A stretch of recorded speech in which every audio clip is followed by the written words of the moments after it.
नमस्कार, मैं मानसी तिवारी और आप देख रहे हैं के भारत न्यूज। आइए नजर डालते हैं उत्तर प्रदेश स्पेशल बुलेटिन की ओर। जबलपुर के जिला एवं सत्र न्यायालय में नेशनल लोक अदालत का आयोजन। देखिए जबलपुर से मोहम्मद आसिफ की एक खास रिपोर्ट। जबलपुर के जिला एवं सत्र न्यायालय में शनिवार को नेशनल लोक अदालत का आयोजन किया गया। लोक अदालत में 2888 प्रकरण और 35 करोड़ 83 लाख रुपए का अवार्ड पारित हुआ। प्रधान जिला एवं सत्र न्यायाधीश नवीन कुमार सक्सेना के मार्गदर्शन में जिला न्यायालय जबलपुर, तहसील न्यायालय सिहोरा, पाटन और कुटुंब न्यायालय जबलपुर में इन लोक अदालतों का आयोजन किया गया। प्रकरणों के निराकरण के लिए कुल 67 खंडपीठों का गठन किया जाकर न्यायालयों में लंबित 1357 प्रकरणों एवं 1531 प्रीलिटिगेशन प्रकरणों का निराकरण किया गया। खंडपीठ नंबर 3 है।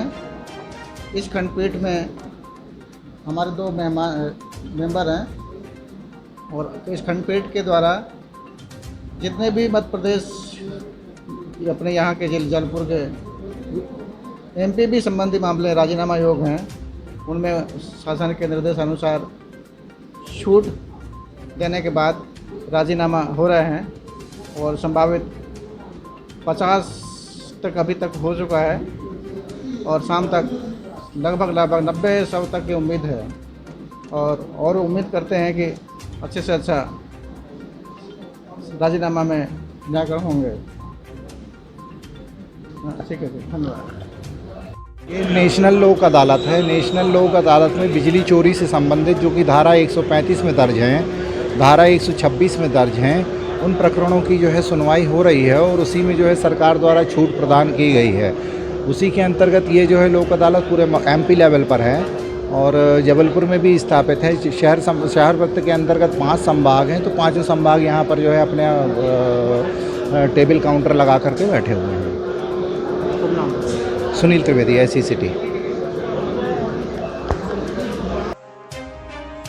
मंत्रिमंडल में जगह मिलने को लेकर पत्रकार वार्ता। देखिए जबलपुर से सचिन भट्ट की एक खास रिपोर्ट।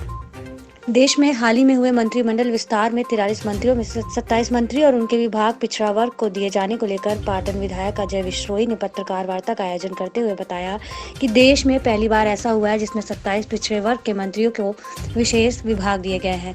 उन्होंने कहा कि देश के प्रधानमंत्री नरेंद्र मोदी ने पिछड़ा वर्ग के मंत्रियों को विशेष विभाग दिया। कैबिनेट में भी पिछड़ा वर्ग को तवज्जो दी गई, जो पिछड़ा वर्ग के लिए गर्व की बात है।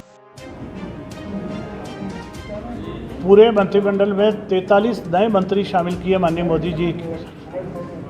उस 43 में से 27 मंत्री आज की तारीख में ओबीसी वर्ग के हैं। 5-6 हमारे कैबिनेट स्तर पे हैं, एक स्वतंत्र प्रभार में है। कैबिनेट मंत्रालय में भी जिस तरीके के वजनदार डिपार्टमेंट उनको दिए गए हैं, पर्यावरण का, शिक्षा का, इस्पात का, उड्डयन का, ये सारी चीज़ें हम सब पिछड़ा वर्ग के लोगों के लिए गर्व की बातचीत है। मैं माननीय मोदी जी को, नड्डा जी को, अमित शाह जी को इस बात के लिए धन्यवाद देने के लिए हम बैठे हैं कि उन्होंने देश में पहली बार पिछड़े वर्ग के लोगों को इतना सम्मान और इतना स्थान केंद्रीय मंत्रिमंडल में दिया है।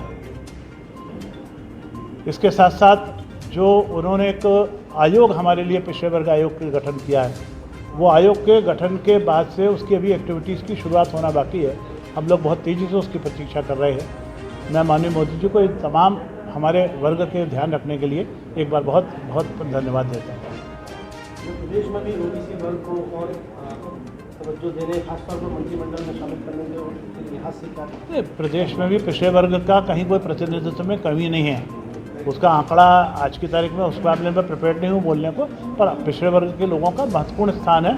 हमारे मुख्यमंत्री स्वयं जो है वो भी पिछड़े वर्ग से आते हैं, लगातार इतने वर्षों से हमारा नेतृत्व कर रहे हैं। उसके यहाँ पर जहाँ हमारा नेता ही पिछड़े वर्ग का हो, वहाँ बाकी की गिनती गिनाने की जरूरत कहाँ बचती है।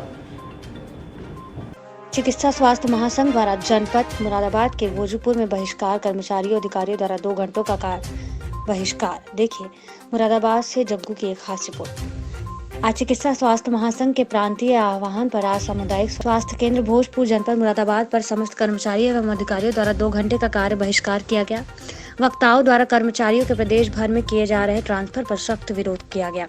इस समय जब कोरोना की तीसरी लहर आने वाली है और कर्मचारियों का ट्रांसफर किया गया तो उसको कहीं दूसरी जगह किराए पर मकान भी कोई नहीं देगा। स्वास्थ्य विभाग के सभी कर्मियों द्वारा अपने पूरे मनोयोग से कार्य किया गया है। उनको व्यक्तिगत लॉस भी हुआ है बहुत से साथी शहीद हुए हैं। माननीय मुख्यमंत्री जी की घोषणा के बाद भी आज तक उनको देयकों का भुगतान नहीं हुआ है। 25% प्रोत्साहन भी नहीं मिली है। आप जानते हो कि कोरोना महामारी चल रही है। हमारे सभी साथियों ने बढ़ चढ़ के ड्यूटी की है और हमारे साथियों को व्यक्तिगत नुकसान भी हुए हैं। सब लोग पॉजिटिव हुए हैं, उनके परिवारजन, कई साथियों के परिवारजन स्वर्गवास भी हुआ है इस बीमारी के कारण। इसके बावजूद सरकार अपनी हठधर्मिता पे उतारू है। सभी लोगों के ट्रांसफ़र लिस्ट बनाई हुई है, ट्रांसफ़र कर रही है ज़बरदस्ती, जबकि कर्मचारियों का ये कहना है कि ट्रांसफ़र इस साल ना किए जाएं, क्योंकि हम कहीं ट्रांसफ़र होकर बाहर जाएंगे, कोई हमें किराए पे कमरा भी नहीं देगा और ऐसे में हम ड्यूटी कैसे कर पाएंगे। लेकिन सरकार बहरी हो चुकी है। इसके बावजूद जो हमारे साथी स्वर्गवासी हुए हैं ड्यूटी करते समय, उनके जो लंबित देयक हैं वो अभी तक भुगतान नहीं हुआ है। माननीय मुख्यमंत्री जी ने घोषणा कर रखी है कि भाई जिसके परिवार का कोई एक्सपायर हो जाए ड्यूटी करते समय, उसको उसका जो मुआवजा है वो दिया जाए। लेकिन शासन में, प्रशासन में बैठे हुए अधिकारियों ने एक ना सुनी और अभी तक किसी साथी का कोई भुगतान ना हुआ। इसके उलट पिछले 1-1.5 वर्ष से जो डीए महंगाई भत्ता है वो फ्रीज कर रखा है, जबकि इस समय में कर्मचारियों को और प्रोत्साहन राशि दी जानी चाहिए। महंगाई चरम पर है। डीजल, पेट्रोल, गैस के दाम रोजाना बढ़ रहे हैं। इसके बावजूद भी जो है सरकार सुनने को तैयार नहीं। सरकारी कर्मचारियों की जो यूनियन है उनका ये कहना है कि आप सिर्फ ट्रांसफ़र करें उन रिक्वेस्ट वालों का जिनके खिलाफ शिकायतें हैं उनका करें, या जिनके प्रमोशन हुए, समायोजन होने, उनका आप ट्रांसफ़र कर दीजिए। लेकिन जनरल ट्रांसफ़र करना, एक ट्रांसफ़र उद्योग बनाना, और दोस्तों इसमें कहीं ना कहीं करोड़ों अरबों रुपए की हेरा फेरी होती है।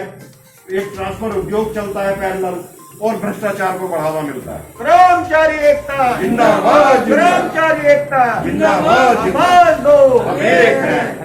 हमारा माननीय मुख्यमंत्री से यही कहना है कि जनरल ट्रांसफ़र ना किए जाएं, और आज और कल हमारा 2 घंटे का कार्य बहिष्कार है। और यदि सरकार ने हमारी नहीं सुनी तो 12 तारीख को स्वास्थ्य भवन का घेराव करा जाएगा, और इस सब के लिए जिम्मेदार शासन में बैठे अधिकारी हैं। जय हिंद, जय भारत। मुरादाबाद में हिंदू समाज पार्टी ने महंगाई को लेकर किया जबरदस्त धरना प्रदर्शन।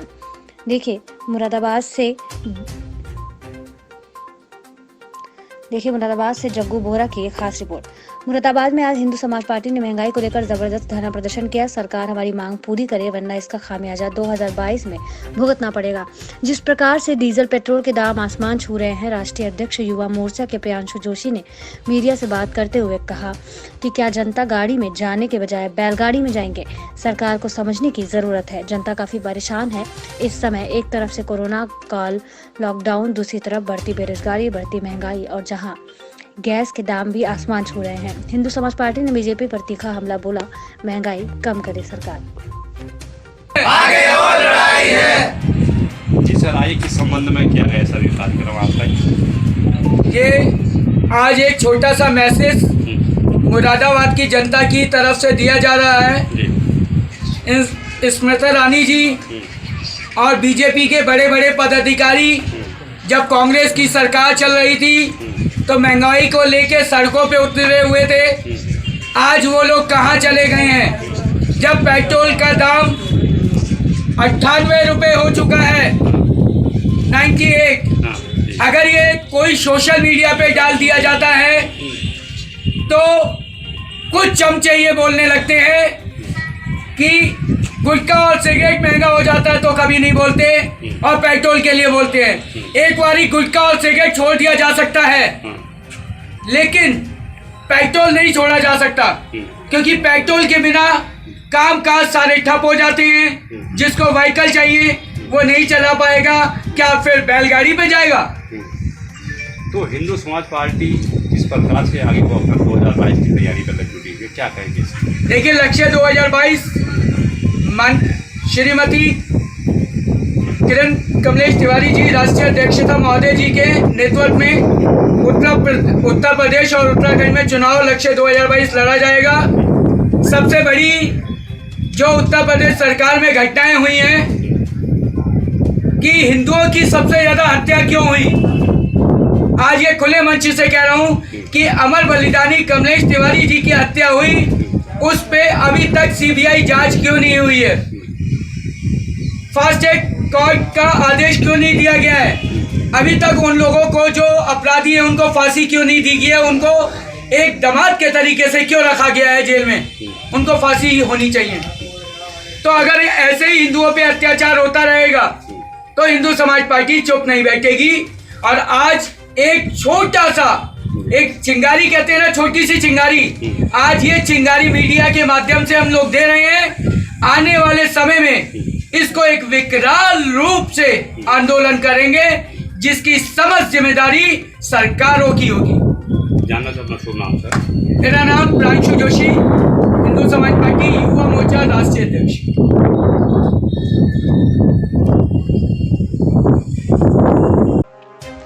सीवर लाइन का ठेका 100 करोड़ से ऊपर का और चूना लगा दिया 70 करोड़ का। देखिए मेरठ से बीके गुप्ता की एक खास रिपोर्ट। सरकार की तरफ से जितने भी सीवर के मैनहोल बने हैं उससे जल निगम और नगर निगम ने साथ मिलकर इतनी कमाई कर ली कि अगर एक पीढ़ी भी बैठकर खाए तो कुछ कमाने की जरूरत ही नहीं। नगर निगम का ऐसा हाल कि सारे व्यापारी परेशान हैं। मैनहोलों में प्लास्टर स्तर तक नहीं है। ऐसी ही तमाम खबरों के लिए बने रहिए हमारे साथ और देखते रहिए के भारत न्यूज।